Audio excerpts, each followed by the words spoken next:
Shame on you, Mr. Merz. That's the message these protesters have for Friedrich Merz, the man who leads the main CDU party and who could be Germany's next leader. In Munich, more than 200,000 people took to the streets, protesting against both the extreme right and what they view as Merz's attempts to gain their support.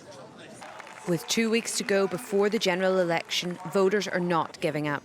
They don't want the anti-immigrant, extreme right Alternative for Germany, or AfD party, in government. I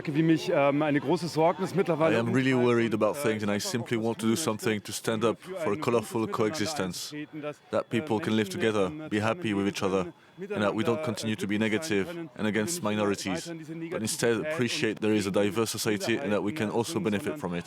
Wertschätzen, dass es eben eine vielfältige Gesellschaft gibt und dass uns außerdem wir davon profitieren können.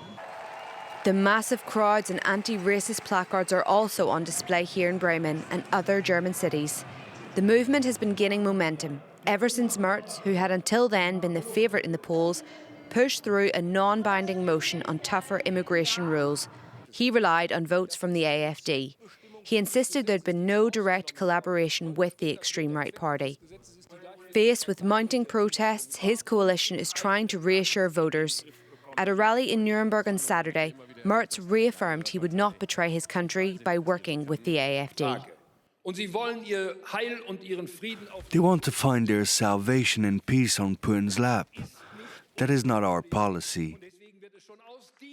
And for these reasons alone, there will be no form of cooperation and even government participation or toleration of any form whatsoever.